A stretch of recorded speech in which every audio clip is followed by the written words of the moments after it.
Hello, this is Dr. Before Mrs. you start, N, I sir. will say, let us know exactly who are the other members on our list today. Dr. Anuradha, myself, and how many PGs? Sir, we have There. about 53 people who have joined in now. This mainly includes the PGs who. Okay, sir.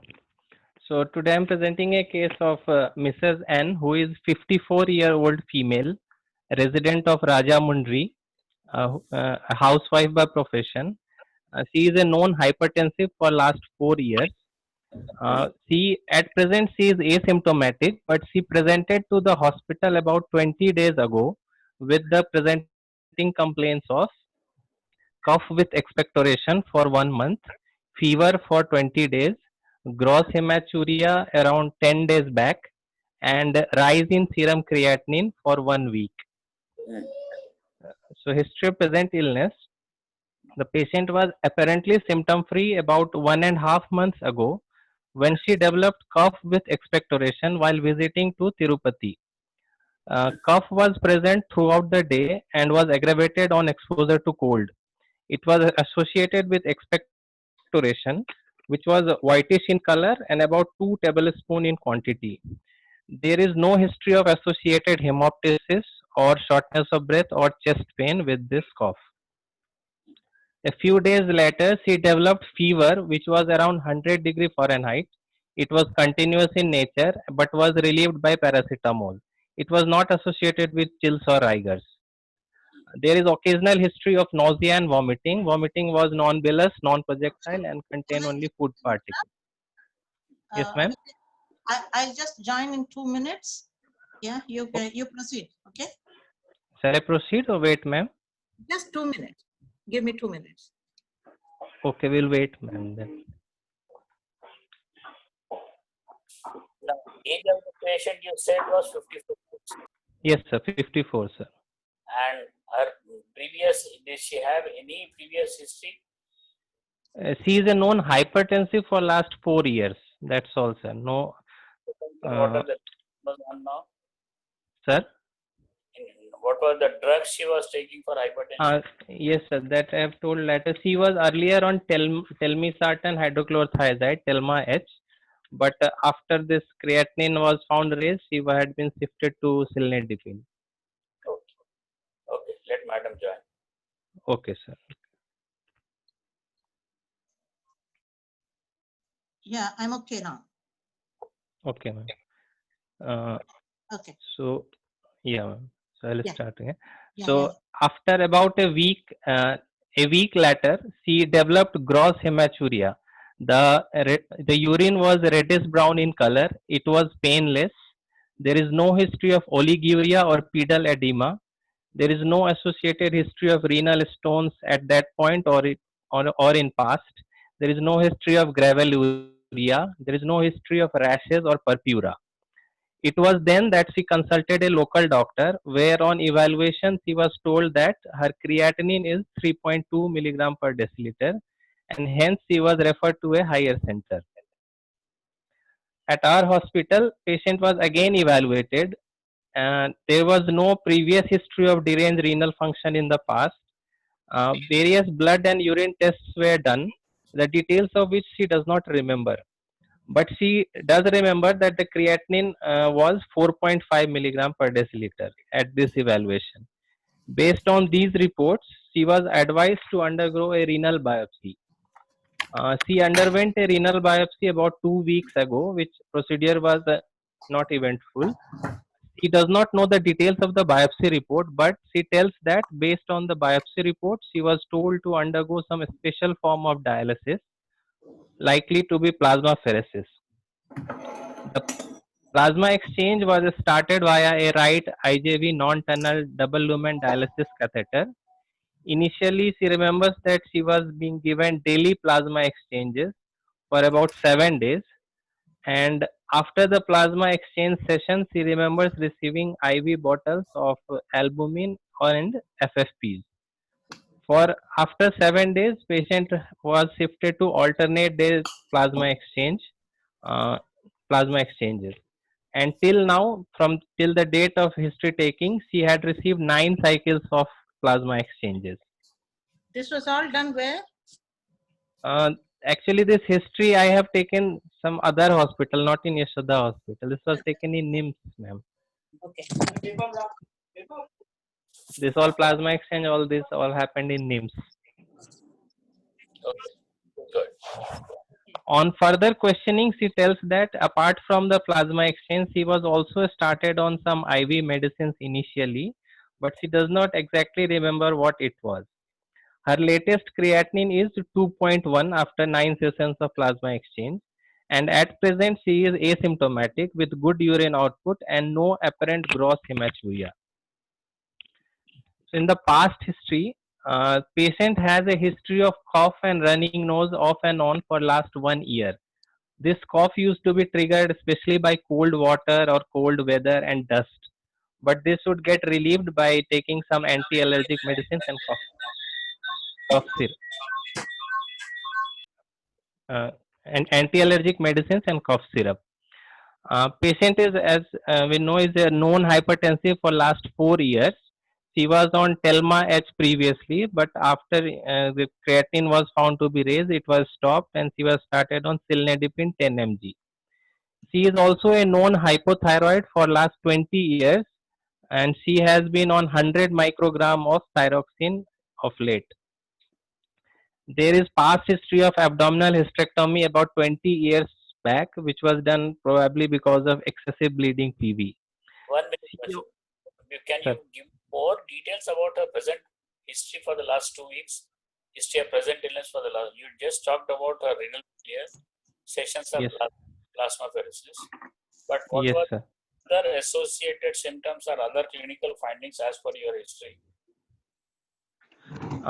Along with hematuria, she did not have any pain or any pedal edema or oliguria also. Exactly. All of Uh, you are now discussing a case something like an RPGA. Now, yes, sir. when you are discussing a case like RPGA, what are Yes, the sir. important positive and negative points in the history? So other organ involvement. You should Yes. give Yeah. Then history-wise, even what are the other precipitating causes which you could have precipitated an illness like this, either positive or negative points? Any systemic Yes. features, other organ involvement.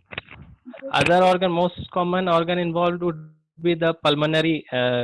It causes pulmonary hemorrhage, so Yeah. that should cause hemoptysis. But this patient does not give history of hemoptysis, although there is history of some expectoration, but not exactly hemoptysis. Right. Okay. Apart from that, there can be involvement of the GI system in form of bloody stools. There can be involvement of the central nervous system in form of this mononeuritis multiplex. Like this.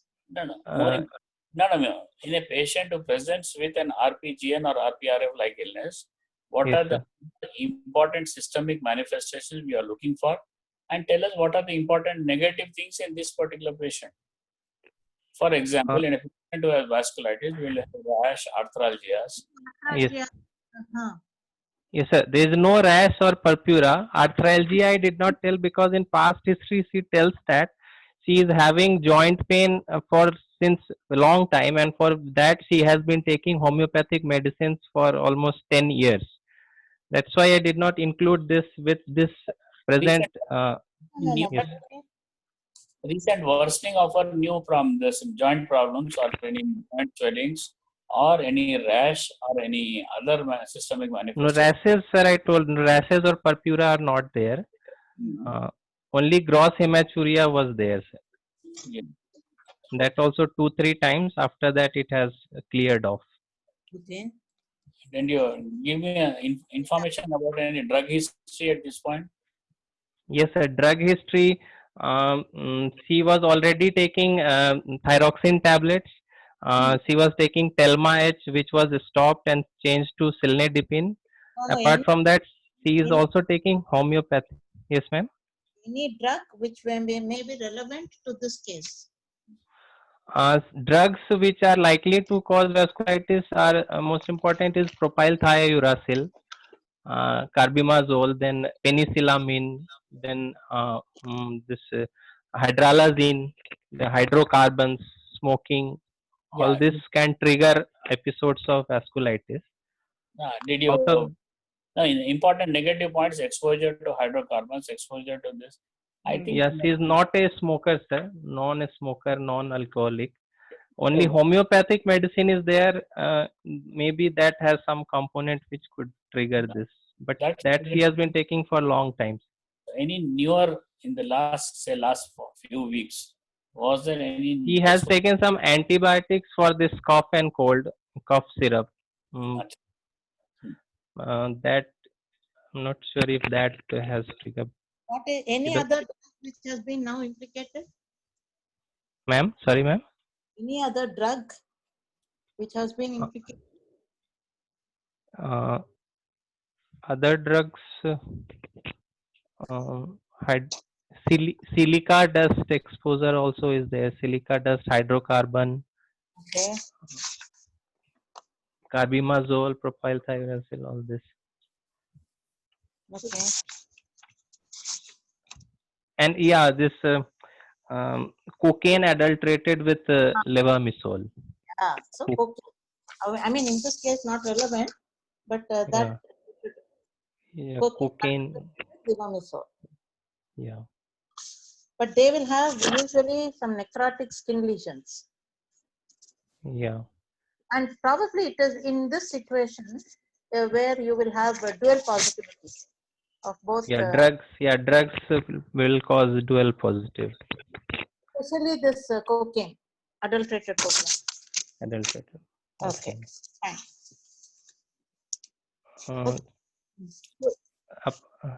So At that point, was she yes. told her hypertension had worsened, or I mean, you are going to give the vital signs, but in the history, did she say anything?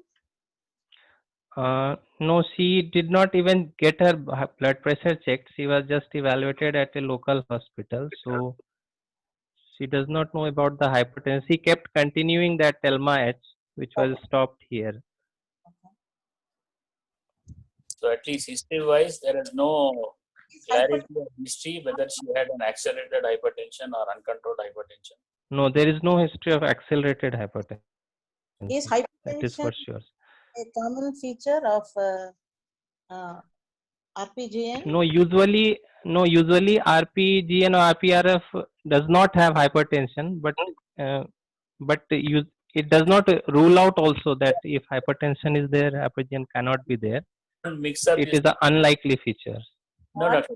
Don't mix up these two entities in a single label and say RPRF. Certainly, there is a lot of various causes in which your accelerated hypertension or malignant hypertension also features in. So, Yes. when we talk about RPGN, madam was obviously asking you about the association in diseases like anti-GBM disease or And, Woodbury. in Yeah, these hypertension are rare to be. they're rare, but not that prominent. Yes. It's not because there are any glomerular diseases. We expect physiologically there will be some amount of hypertension. Not Hypertension. prominent as normally you see in other types of vasculitis, like your Yes. accelerated hypertension, malignant hypertension, or even scleroderma crisis or some other such conditions. Yes. So, presence or absence of hypertension in this history are equally important from point of view of discussion. Yes. Yeah, please go ahead. So, and this history of homeopathic medicine is there. Then there is no history of diabetes. There is no history of tuberculosis or bronchial asthma in the past. Can I just interrupt you, Abhishek? Yes, ma'am. Yes, ma'am.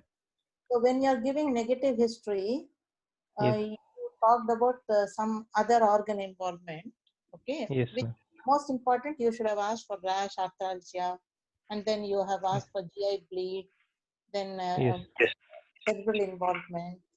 Can Yes, heart ma'am. be involved? Sorry, ma'am. Heart. Heart is also involved, especially in EGPM, and eosinophilic granulomatous polyangiitis.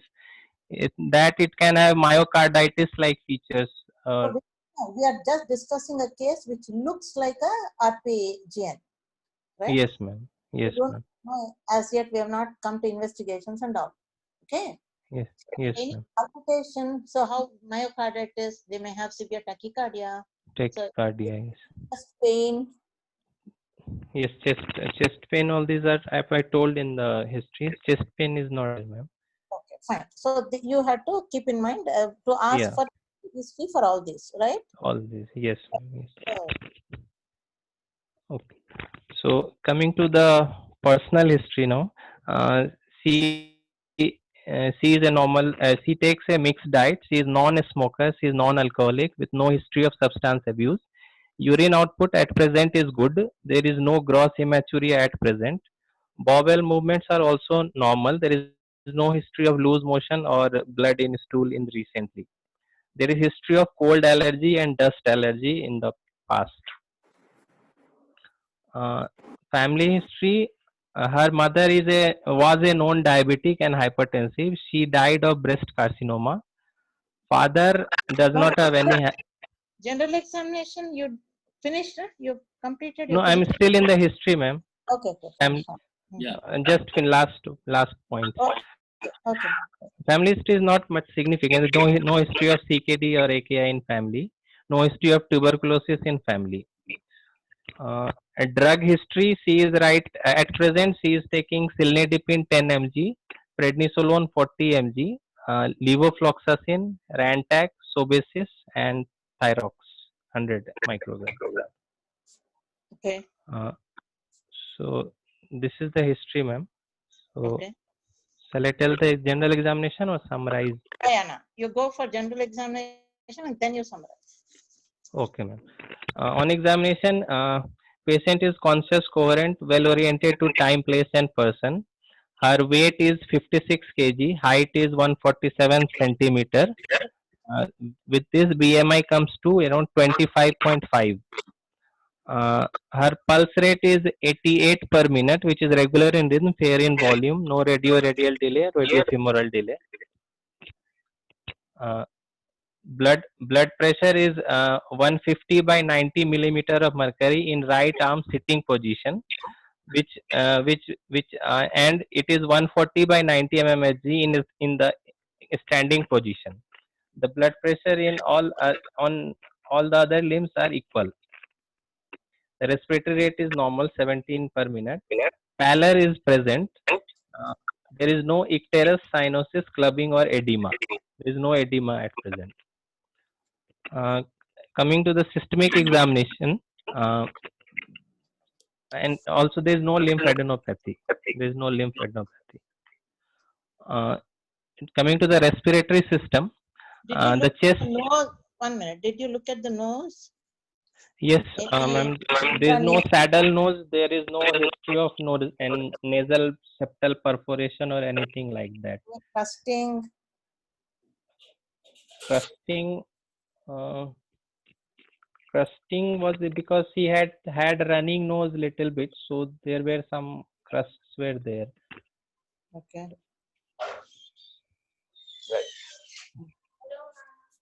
So in the respiratory system examination, the chest is normal in shape and moving equally with respiration. The trachea is central. Bilateral air entry is present. There is no creps or rhonchi at present. Uh, in the um, in the cardiovascular system examination, the apex beat is in the fifth intercostal space in the mid clavicular line. Both S1 S2 are audible. There is no murmur or added sounds. There is no apparent tachycardia. Hello?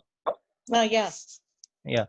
And in the parabdomen examination, abdomen shape is normal. Midline infra umbilical scar is there, which is about 6 centimeter long, scar of the hysterectomy. No abdominal distension, no tenderness. Bowel sounds are present, and there is no organomegaly.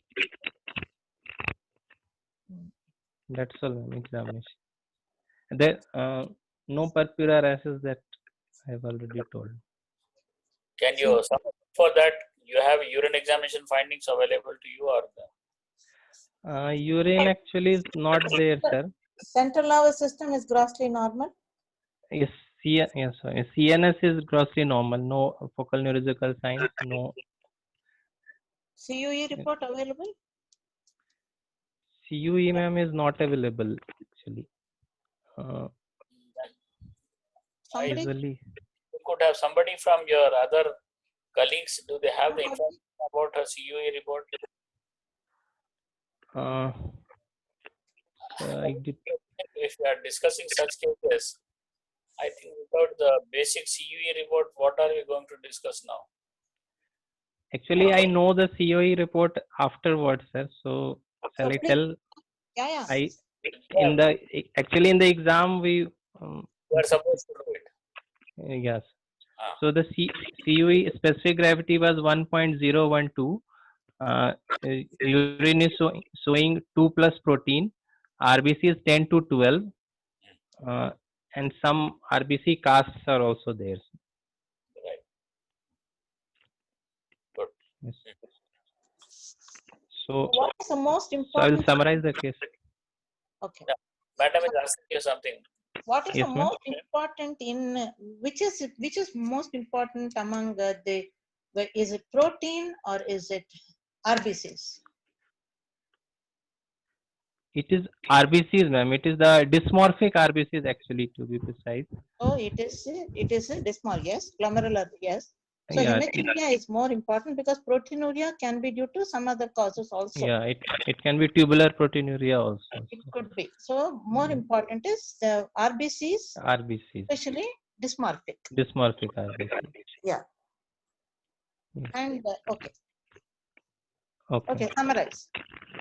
So to summarize this case, she is a 54-year-old lady who is a known hypertensive and hypothyroid, has presented with 1 month history of cough, expectoration, fever, gross hematuria, along with rapidly progressive renal failure, which is non-oliguric, and at present she is undergoing plasma exchanges.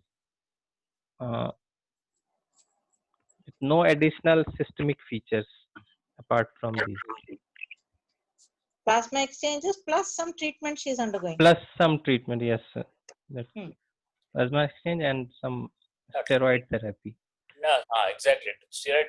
Did she receive any pulses of steroids also as per the? Yes, yes. Actually, she told that some bottles were given. Probably it would have been some steroid or cyclophosphamide provided. Indirectly, could you infer what type of injections and Yes, sir. If it is given in some 500 ml bottle, normal saline, then it is most likely cyclophosphamide. If it is in a small bottle, 100 ml bottle, then probably it is methylprednisolone. cyclophosphamide cannot be given in 100-200 ml? It can be, but it may cause cystitis, hemorrhagic cystitis. So better to hydrate and give. Okay, right. And some color is also there. It is slightly pinkish kind of. No, it's colorless solution. Hmm. Cyclophosphamide, when dissolved, if it is fresh, it is colorless solution. Color. Oh yeah, colorless. Anyhow, please go ahead. Yes. So the then differentials I like to tell. So what is your working diagnosis? Yeah.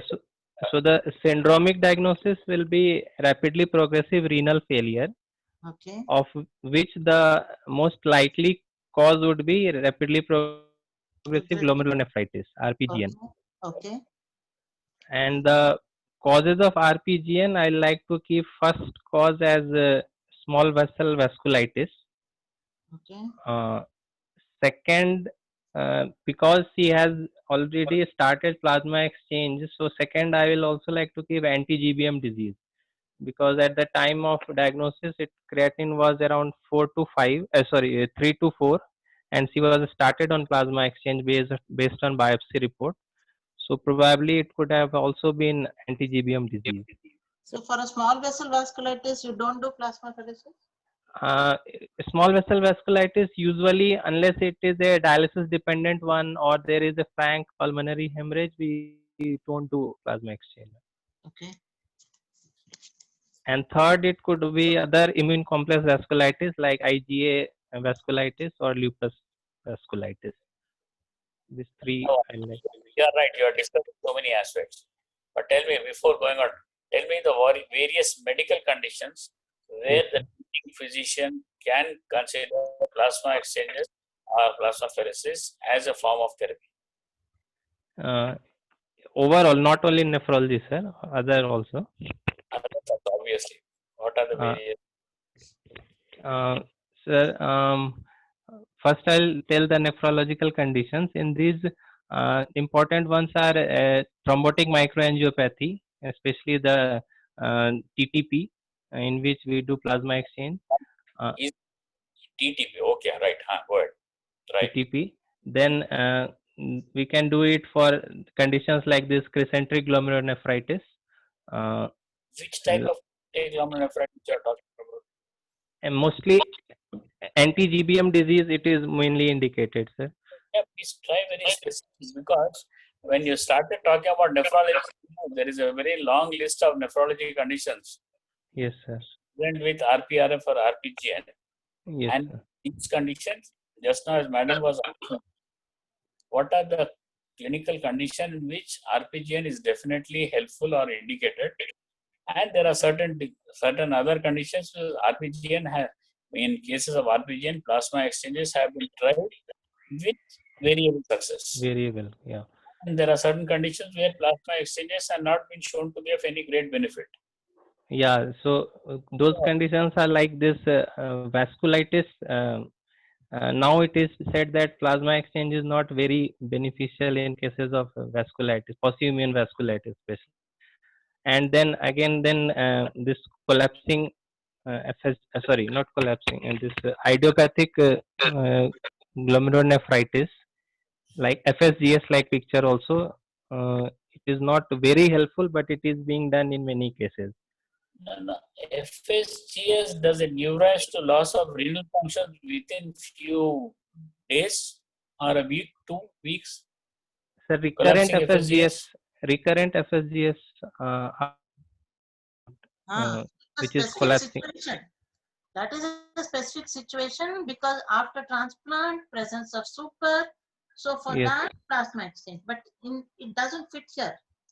Yeah, it's not for this in general. I'm telling. Okay, general. Okay, fine. No, that's what. Uh, I think it don't bring in differential diagnosis of that collapsing FSGS with such a short history. No, we know cases of collapsing FSGS presenting Okay. over a few weeks, say a month or 2 months or 3 months. Yes. But not this abrupt within the 1 or 2 weeks. You notice that this is not the Yes. usual clinical presentation of a patient with a collapsing FSGS. I think that should not be the discussion. Yes. Yes, it Talk won't about, be DD here, sir. It is not a DD here. talk about the common conditions which you have. You talked about IgA. You talked about SPG. You talked about other post-infectious or crescentic glomerulonephritis. Dysentery. Cryoglobulinic. Another will be the cryoglobulinic vasculitis, in which plasma exchange is very useful. What about IgA? Sir? IgA nephropathy you mentioned. IgA nephropathy, very specific when IgA nephropathy presents with a crescentic transformation or a RPRF like picture. In those conditions, it may be given. Is it good data to show that it is helpful? No, sir. There is not much data to show that. There is data to show that IV methylprednisolone is beneficial in such cases. That is a different issue. When we are talking about plasma exchanges or plasmapheresis. For IgA, I don't remember any good evidence for plasma exchange. Same line. What about lupus nephritis crescents? In those cases also it has been given, but again the data is not very strong for such cases. Because as per the standard recommendations, it has not found to be of any useful in these type of cases, crescentic glomerulonephritis of SLE, your IgA and other conditions. So it has been given. There are so many small studies which, but in well-controlled trials, at least your standard textbooks and standard guidelines. Yes, sir. In what conditions of SLE does plasma exchanges have been found to be useful? In SLE with again crescents, it will be means type 4 class 4 SLE which transforms into a crescent. No. No. Anything else? Uh, Cerebral lupus. sorry, sir. Cerebral. Cerebral lupus. Cerebral. Okay.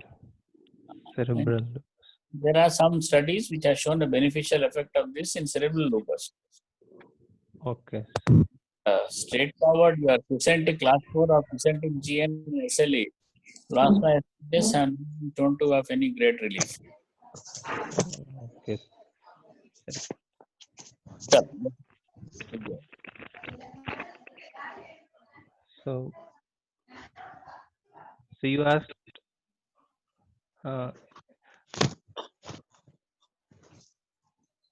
So you asked about plasma exchange indications other than this.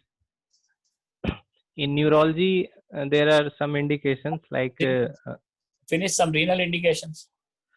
Complete the renal list. Renal, sir. TTP is over, sir. Anti-GBM disease is there. Immune complex, some cryoglobulinic vasculitis. Then in other condition is post transplant. Yeah, post transplant. Pre-transplant. In case if in cases of FSGS, if the super antibodies are very high, or if the patient has this HLA incompatibility, then to reduce the DSAs, we can give plasma exchanges. Stop here. For HLA incompatible or ABO incompatible?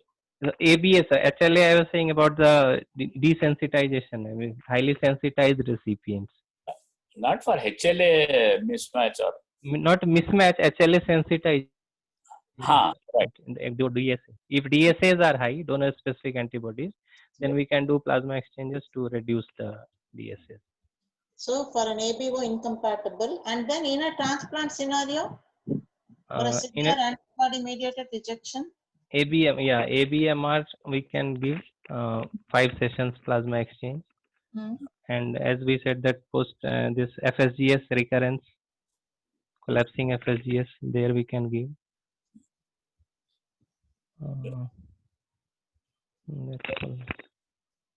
Okay, go ahead. Yes. How are you going to evaluate such patient now? Please go ahead with your investigation plan.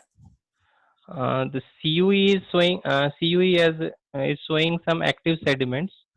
So so I'll do the general evaluation in form of complete blood count with the peripheral smear, and then the renal functions, including the urea, creatinine, electrolytes. Then I will do the this calcium also. Calcium I will do calcium phosphorus, uric acid, and then I will go for the ultrasound of the abdomen to look for the kidney sizes and biochemical and other serological tests before going for radiology. Yes. Serological tests I will do, sir. Since they are costly, I will select the serological. Sir? Quantification of proteinuria, is it helpful? Quantification of proteinuria would not change the management much, sir, in RPRF, RPGN. Your diagnosis? If somebody present with RPRF, yes, sir, and doesn't have any significant proteinuria, yes, sir, what are the differential diagnoses? In absence of significant, suppose you quantify the proteinuria, either spot protein creatinine ratio or 24 hours. Yes, if the ratio is less than 0.5. Yes, sir. What does it tell you then? Then how much usually is the proteinuria in an RPGN? Usually it's around 1 gram, ma'am. So usually it is not in the nephrotic range. Non-nephrotic range. Yeah.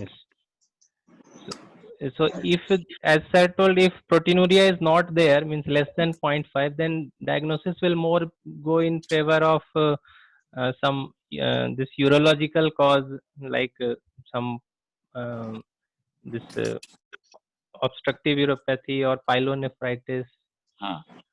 or some malignancies. We are talking about conditions which mimic or present like RPRF. Yes. So then, In that, No, Girish, in this case, because it's an active sediment, this yes, case, sir. we are more sure of this. So in this case, asking we in that RPRF. quantification of proteinuria may not influence the management. Management, yes.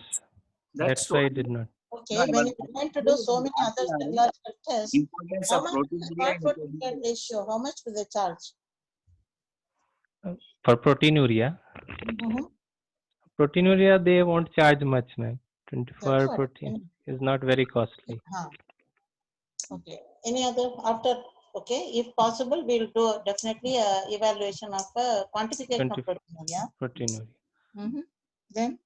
Then the serological tests I will like to order. Mm. In that I will do the anti-GBM antibodies, then ANCA, PR3 ANCA and MPO ANCA antibodies. I'll also do ANA, anti-nuclear antibodies, and complement levels. Complement levels. This much, sir. Okay. Now, Yes. on the complement levels. What Yes, is the sir. value of doing complement level in small vessel vasculitis? Yes, ma'am. Complement has been implicated because alternate pathway is involved in the pathogenesis of a small vessel vasculitis. So we will have a picture like C4 is low and C3 is normal. Specifically, if you can estimate that C5A, CH50, C5A, yeah. C5A, yes. is there any biomarker to check for that? Urine levels of C5A we can check, ma'am. Okay. Probably. Okay. Now tell me, Yes, if ma'am. you have, supposing, I mean, it's a cost constraint situation. Yes, So ma'am. if you want, what will be your approach? Do you want to do an immunofluorescent studies first or ELISA? How do you, which is? If there is only one test available which I can do, then I will do ELISA, ma'am. But ideally, it is to best is to first do immunofluorescence because its sensitivity is high.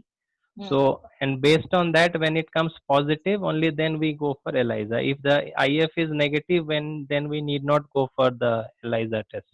Okay. But if only one, then I will go for ELISA directly. Okay. Okay. So, any reports are available? Reports, ma'am, no. These are not available with me, ma'am. PR3, MPO, have they sent? No idea. Yeah, they have sent, ma'am. They have sent, but reports, actually, we are not supposed to know the reports, ma'am. That's why I did not try to look into that. So, Okay, but somebody, because you asked one of your friends to just made discussion much more useful. Oh, okay. Sir, I'll ask you again about complement. Yes, sir. Just on the complement in a patient with RPGN, how are you going to differentiate? Suppose we presume that this is a crescentic glomerulonephritis. Yes, sir. Now, how is the complement going to help you to differentiate one condition from the other? So based on complement, we can some. Normally, what complement level we normally do in our labs most of the time? Yes, sir. We do total hemolytic complement. We do the C3. We do this. C4, Yes. Yes. if possible C1q, if possible C3. C3 certainly we want to do. And Yes, sir. C3, C4 we do. C3 total hemoglobin. Let us start with these three basic things. Yes. How does, Sir? how does it help you in evaluation of a patient with an Yes, RBGN? sir. The complements can help us tell that if there is a involvement of the alternate pathway or the classical pathway, or there is no involvement of complements. So if both C3, C4 are low, then we may think that it is a classical pathway activation. And if only C4 is low while C3 is normal, then it is alternate pathway activation. If all are normal, then probably complements are not involved. Then we have to look for other causes in which complements are not involved. And so suppose everything is normal, what Yes, are the conditions? And suppose C3 is low, what are the conditions? Where C3 and C4 both are low, what are the conditions? Sir, when C3, C4 both are low, then it will go more in favor of lupus nephritis. Okay. If only C3 is low, C4 is normal, then it will go in favor of vasculitis, which can be Pacemain vasculitis or even IgA vasculitis also. Which vasculitis will give rise to low C3? So this GP and MPA, sir, microscopic polyangiitis and granulomatous polyangiitis. Do they have a low C3 level? Low C3, sir. There is alternate pathway involvement. Actually, C5A is. No. C3 won't be low. I mean, C4 will be low, you're telling? No, yes, is low. Alternate pathway gamma is talking about. C3 is low. What are the various conditions where the C3 could be low? Chalo, let us other way. C3 can be low, sir, in cases of PIGN, first infected glomerulonephritis, or persistent C3 can be low in cases. Now, don't say PIGN, you say IRGN.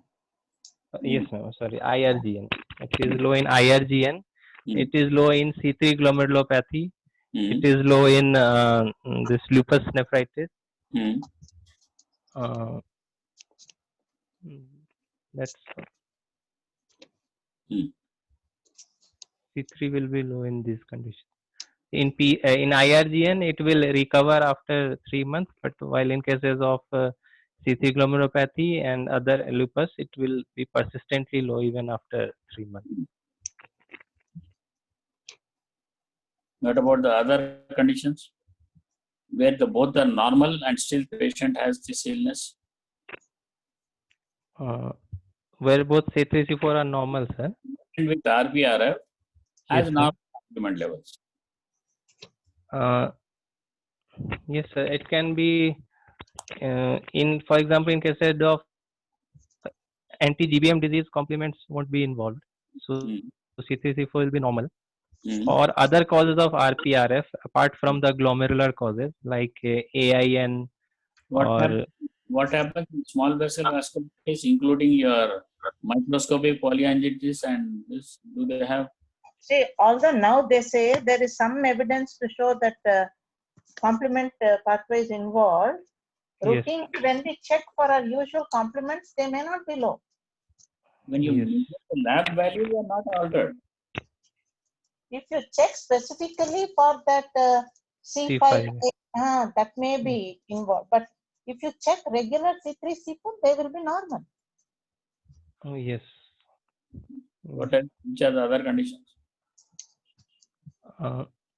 In which it is normal, sir. With crescentic RBGN or RPRF. Nephropathy crescentic, the complements could be normal. Yes, sir. Then in your accelerated hypertension or malignant hypertension, this could be normal. Patient with sclerodermic crisis or the crescent, this will be normal. These are all the patient with interstitial disease presenting with RBGN. the Yes, complement. sir, but they were non-glomerular disease. We are not talking about RPR. We are not- RPR, yes, sir. So interstitial AIN, then renovascular disease, all these. Let receive the biopsy. We are planning to do a biopsy. Our biopsy is done. We don't know the report so far. You are basing entire discussion on your history of Yes, sir. plasma exchanger. Yes, That is the only positive thing which has come out from the history. So when you are discussing about it, I think you must keep an open mind for discussion. yes, sir. What Suppose- happens in HUS?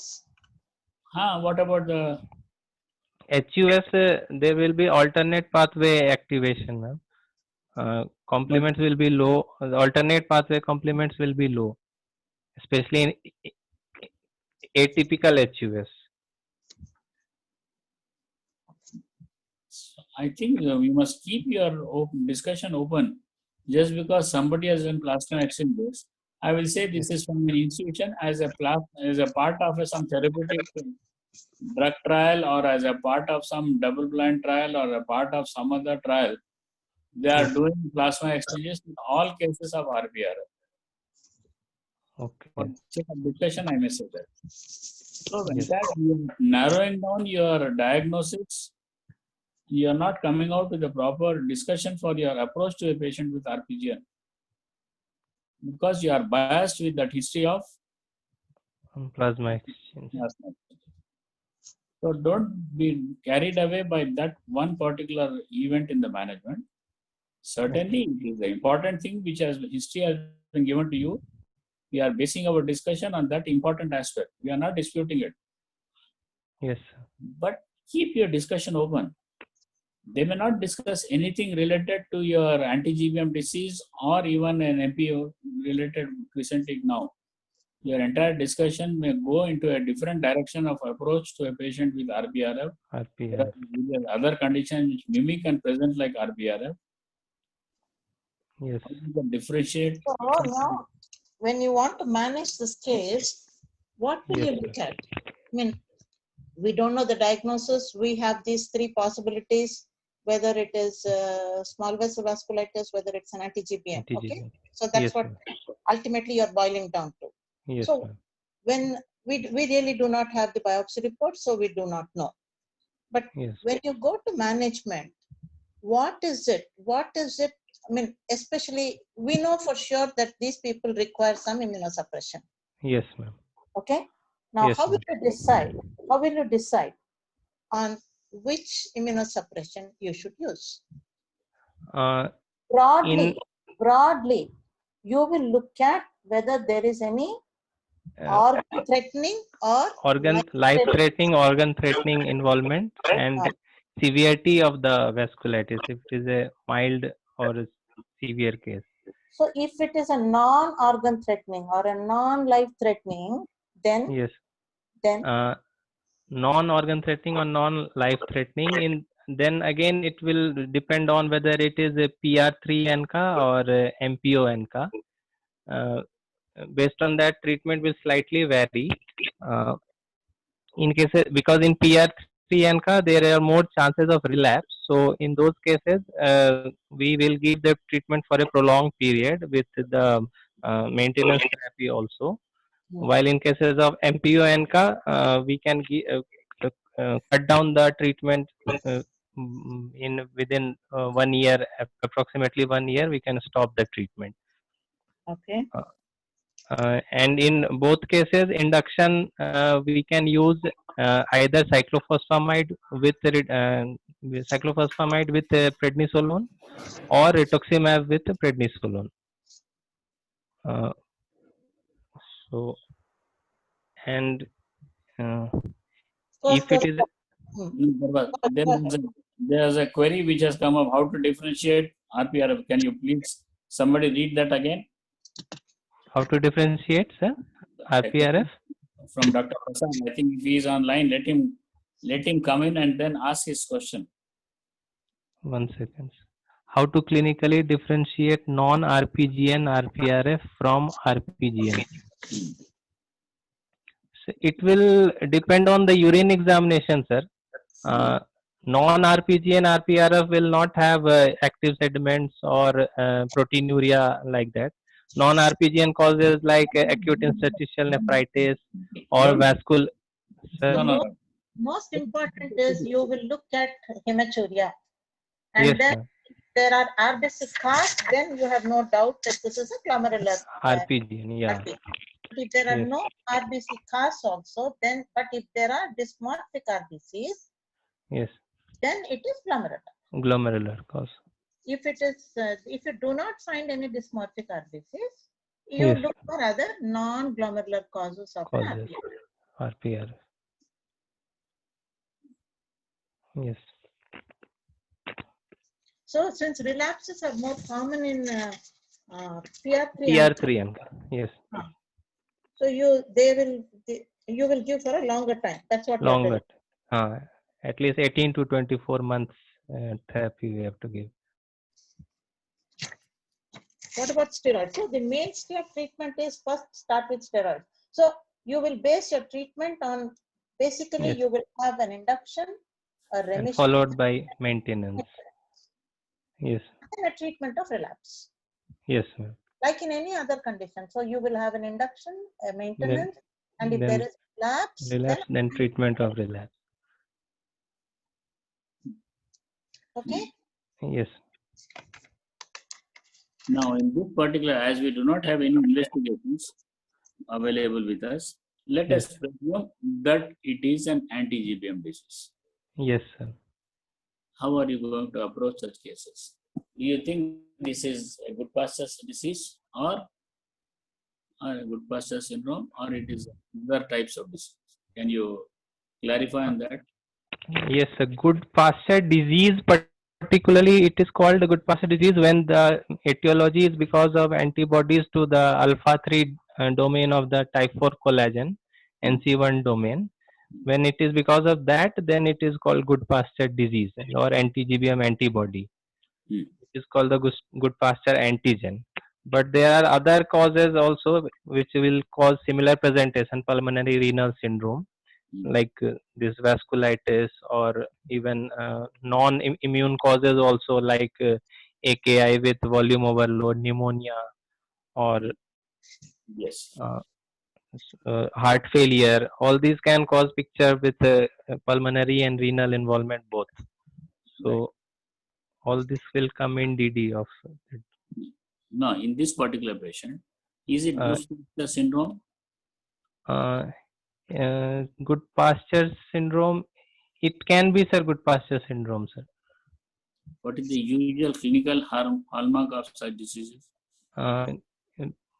Only yeah, sir, it should have as we said, rapidly progressive renal failure with oliguria, No, and it No, Yeah, no, he Mr. said what is the hallmark?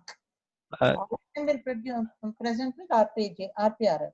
RPR, hemoptysis, lung hemorrhage with RPRF is the whole. In a patient who doesn't have hemoptysis, Yes.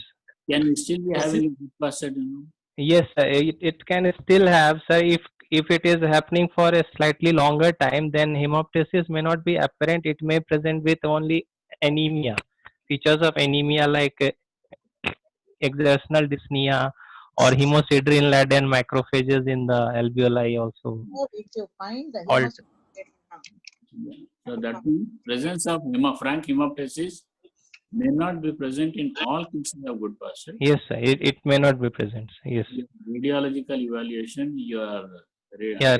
Radiologically, we have to see whether there is opacity, or also we can do that DLCO, sir, diffusion capacity of carbon monoxide. and also as you just pointed out, they can have a disproportionate anemia Yes, sir. with iron deficiency. Indirectly, when there is some blood sequestration or blood loss. Sequestration in the lungs. Yeah, so that could be indirect evidence. Yes. So Girish says, let us now discuss this as an anti-GBM. Yes. So what would you like to do first? Anti-GBM, I will send a sample for anti-GBM antibodies to check the titers. and simultaneously, without waiting for the results, I will You have an anti-GBM disease without antibodies being positive. anti-GBM disease without antibody positive. Uh, it You will have can, linear staining. If you do a, say, if you do a kidney biopsy, you are finding a linear staining. yes, ma'am. Linear IgG staining is there. Yes, ma'am. When you test for antibody, it is negative. It is not there. Can this happen? Yeah, yes, ma'am. This can happen. It can be non-specific non-specific antibody, IgG antibody in the GBM. Uh, it is seen in cases of diabetes. It can be seen in cases of light chain deposition diseases. I'm Or saying this is anti-GBM disease only. oh, Madam then said you have biopsy, classical staining of the in the renal biopsy, IF staining. yes, ma'am. The Yes, circulating anti-GBM antibodies are not present. So what do Then you? there is one sink effect, sir, in which the antibodies will be sequestered into the various Yes. tissues, like kidney or other tissues also. So in those cases, circulating antibody won't be positive. Circulating antibodies may not be there if you are testing it not immediately but after some time, but certainly Sometime. it will be in the tissue. Like you are finding a linear staining on a kidney Yes. biopsy. Yes, ma'am. Yes. It can happen that your anti-GBM antibody may not be positive in a Yes. definite in an anti-GBM disease. And disease. Okay. In that situation, Yes. I mean, whenever you are treating, you say you are going to monitor with your anti-GBM levels, Antibody. Yes. right? Yes, ma'am. Okay. So, I mean, this is not common, but sometimes anti-GBM antibody could be negative. Could be negative. Yes. And like you say, if you have other conditions, you are saying like pulmonary edema, you have an Pneumonia or heart failure. other conditions where you can get a linear IgG staining. Yeah. Linear IgG staining, as said, means in cases of diabetes, in cases of this light chain deposition disease, fibrillary glomerulonephritis, or even cadaver kidneys or Alport syndrome post transplant. That is actually a specific anti-GBM specific. That is specific when you are transplanting into a patient with Alports. Sorry, ma'am. No, that Alports is because they That is a specific only. That is not non-specific. So other conditions like yes, diabetes, fibrillary glomerulonephritis, you can Light have chain. infection-related glomerulonephritis with pulmonary edema. Yes. Okay? Yes. They're all other pulmonary syndromes. Renal syndromes. Yes. Okay, so We are going to treat this patient. Yes, sir. So that's why I was saying we will send the anti-GBM titers, and we will start patient with plasma exchange sessions. That is over now. Yes, sir. And along with that, we will also start on IV methylprednisolone. We can either give oral or we can give IV also, but I like to give first 3 doses of IV methylprednisolone, followed by a oral prednisolone, 1 mg per kg. And along with that, cyclophosphamide I'll give. Cyclophosphamide also there is option to give both IV or oral. Better is to give IV pulses of cyclophosphamide because that will reduce the overall toxicity. So I will give around uh, um, 500 and actually 15 mg per kg they say, which is around 500 to 750 milligram of cyclophosphamide IV pulses. I'll give. how do you give? How much? How long? We will give first. We will give after 1 dose, and then 15 days. Then we will give monthly pulses for monthly pulses for three months. We will give. What are some of the? I mean, the trials which have used cyclophosphamide steroids. For anti-GBM, ma'am.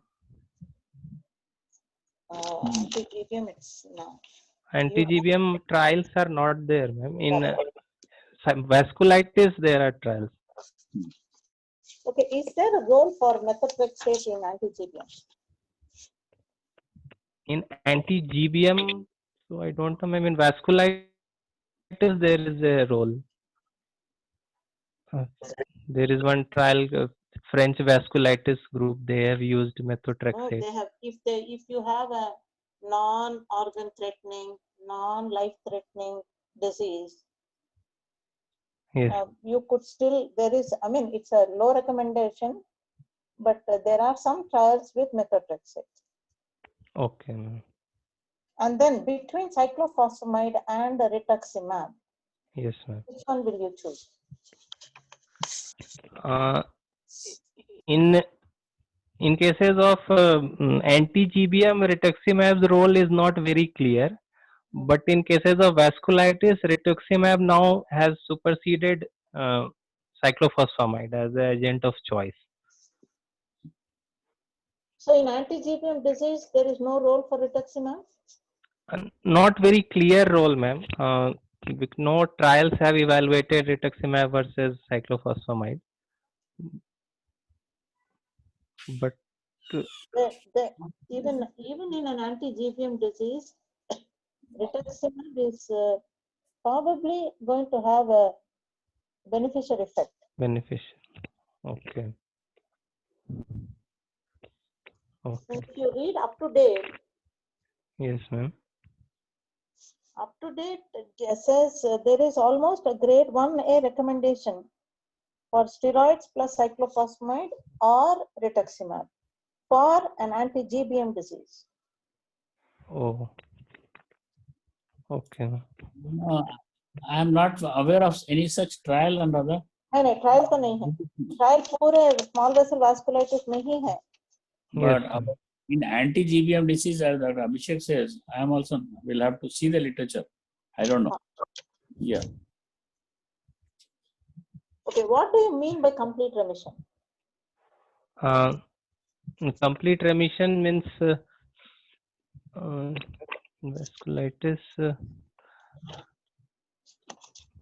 No such definition. Probably proteinuria less than 500 mg, absence of More important is hemophilia.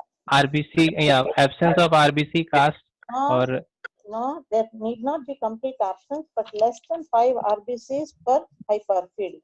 less than 5 RBCs. And remission, always complete remission, does Yes, not sir. mean that all the parameters should be normal, because sometimes the underlying injury could be irreversible, Okay. but still you can have a remission, right? Yes. Yes, ma'am. More important is proteinuria may not be completely reversible, but your Yes. hematuria, if it comes down to less than 5 Less than RBC, 5 RBCs. it still means there is a remission, Remission. complete remission. Okay, ma'am. Okay. Okay. Okay. So you want to treat with standard cyclophosphamide, because for an anti-GBM disease, the Yes. role of rituximab is still not very clear. Not clear. We will still treat with cyclophosphamide and Steroids. steroids. Okay. Yes.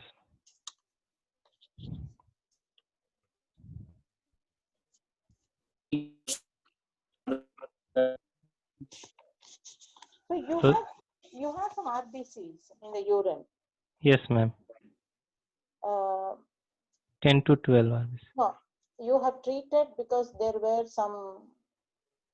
Okay, even otherwise, when you have RBCs, like Girish has always been saying, you need to clearly differentiate glomerular from non-glomerular. Non-glomerular. Yes. Also, when you are looking at non-glomerular causes, Yes, you need ma'am. to keep a thin basement membrane disease also in mind. But that will not present as RPRF, no, ma'am. That will have a chronic insidious onset. And under Means, Sorry, I missed that. okay, right, you're right. Yeah, it may not present with renal failure. yes, ma'am. Sorry, ma'am, which disease we are discussing? Thin basement membrane. Which one? Thin Thin basement. basement membrane. Oh, thin basement. Oh, sorry. That's thin basement. Yeah. Audio was there. Yes, that's true. Right. Chalo, Rahul or other colleagues or other friends who are on. Okay, when you look at this BVAS scoring, Yes. what Yes, is ma'am. it they look at? There, how Uh, many categories are there in BVAS scoring? How many? How many categories? PVAS. I read the ANCA, the KI article. They have given one ANCA. When see there is this is standard BVAS scoring system there is, right? That is from the European group. To know the activity. Yes, ma'am. So they have 9 categories. They have 1 general symptoms category and plus 8 organ involvement categories. Just for your information. Okay. To Okay. read about it. Okay. What about pregnancy? Supposing pregnancy complicates this anti-GBM disease. Okay, ma'am. Pregnancy with anti-GBM. Hmm.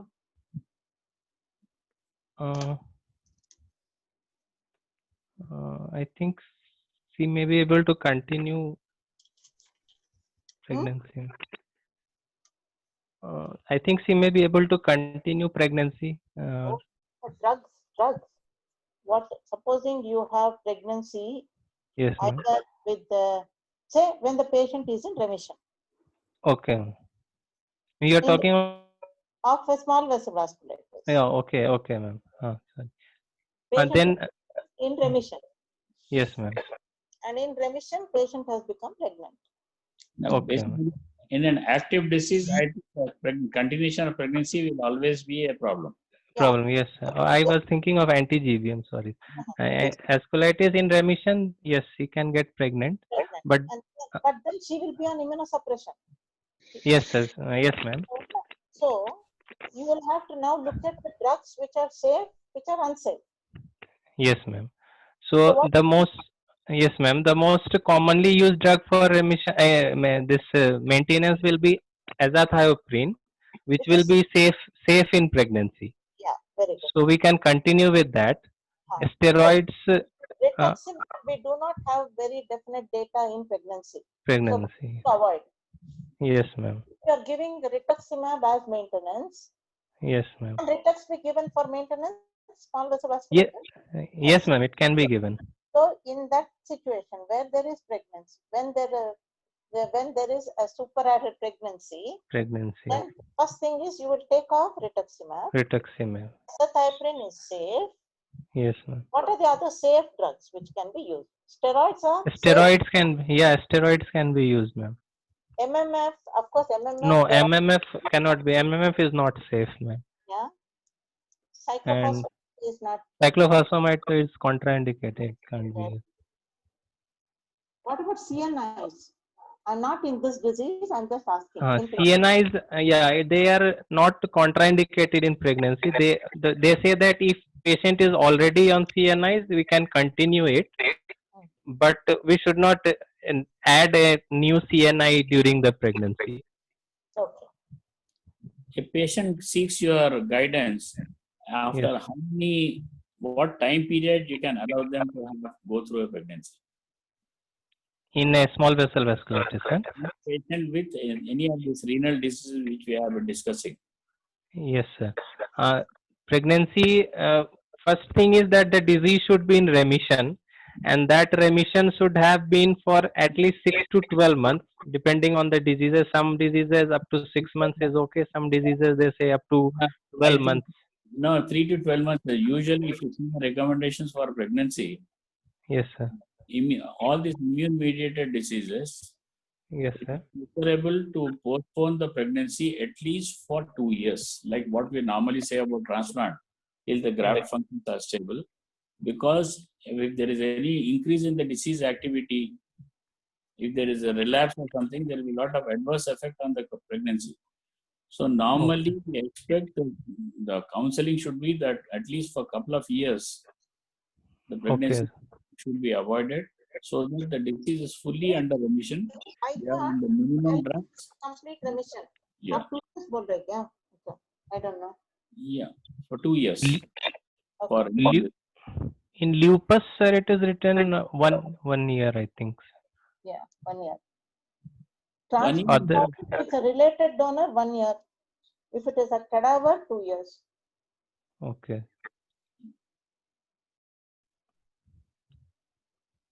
Okay. And in Indian conditions, no pregnancy. Yes, sir. What are some of the chronic complications that you can have?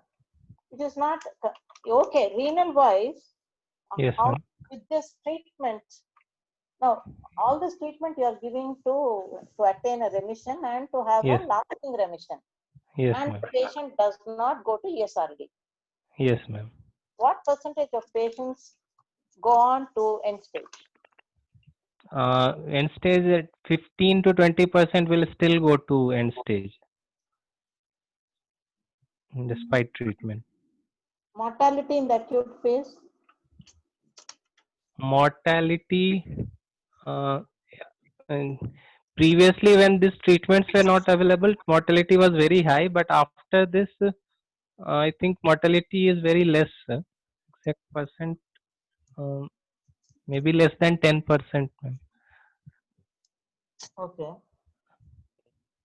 What are some of the life-threatening features in a vasculitis? Life-threatening features will be presence of a pulmonary hemorrhage, Yeah. then An active, rapidly progressive renal failure. renal failure, Okay. Dialysis dependency. Let's look at- dialysis-dependent renal failure, Mhm. Infections. Then infections, yes, infections. cerebral vasculitis, if you have. Oh, If you cerebral. have a severe GI bleed or a pericarditis or myocarditis, they may be life-threatening. Okay, ma'am. What is- Pericarditis is also there, ma'am. Yes, Did yes, not know. yes. You can have Okay. pericarditis, you can have myocarditis. What do you mean by what is orbital pseudotumor? Orbital pseudotumor. Anyone? Pseudotumor cerebri is there, ma'am. Anyone? In vitamin A, excessive No. dose. In relation to vasculitis.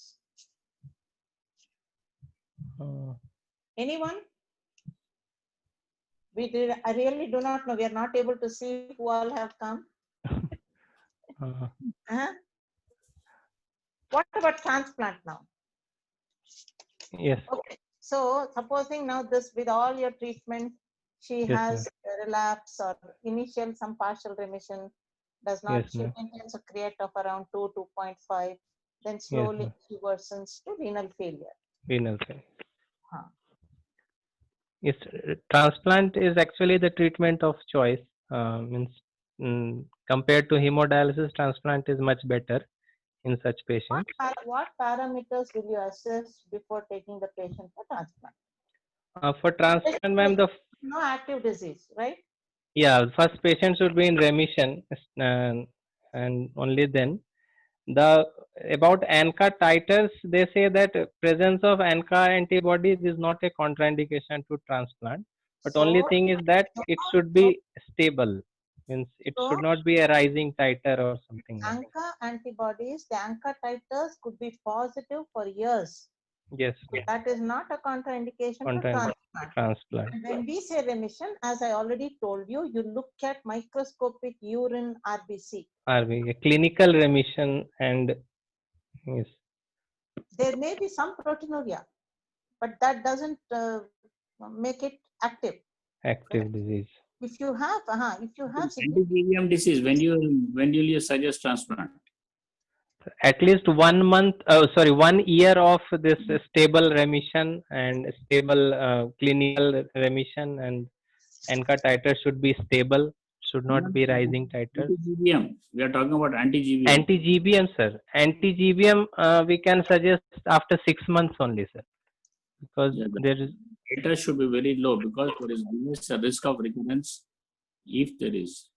There was a time when anti-GBM disease was considered as a related contraindication for transplant. Contraindicated. So what, Yes. how much does anti-GBM disease contribute to the uh, overall prevalence of ESRD? Prevalent. It is very rare disease, ma'am. Anti-GBM. Its prevalence is 0.8, it contributes to about 0.8% of ESRD 0.8.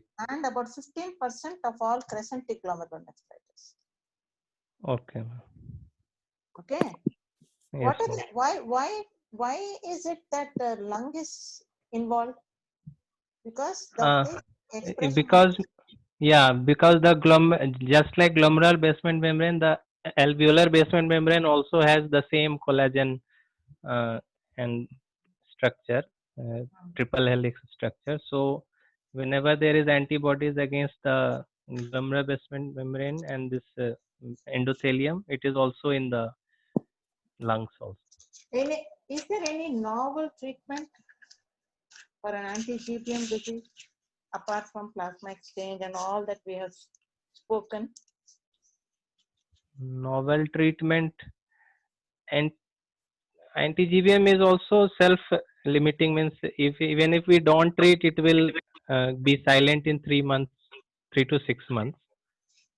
Yeah, but then for everybody, do you just leave it without treating? No, we should treat, but Somebody who has severe renal failure, who has some indications, we treat, isn't it? yes, So then we have to give is there any new immunoadsorption therapy? immunoadsorption, AIG, A column something. No, when the titers of anti-GBM are very high, Anti-human IgG columns from some sheep.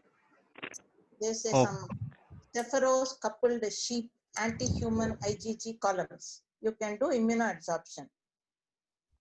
okay, ma'am. Any other drug? What is CTLA for IG? CTLA4 is It's a fusion protein. Am I fusion. right? Yes, ma'am. Where does it block? CTLA is the molecule it blocks, ma'am. It is a co-stimulatory blocker. It is a co-stimulatory Co-stimulatory. blocker. Yeah. So Right. Read about this. Read about novel treatment for anti-GBM disease. okay, ma'am. Okay. Survival. Ultimate mortality we spoke. Survival. Okay. Girish, Yes. kuch hai aap kuch? no, I think call it a day today. Hey, anybody else? Any doubts?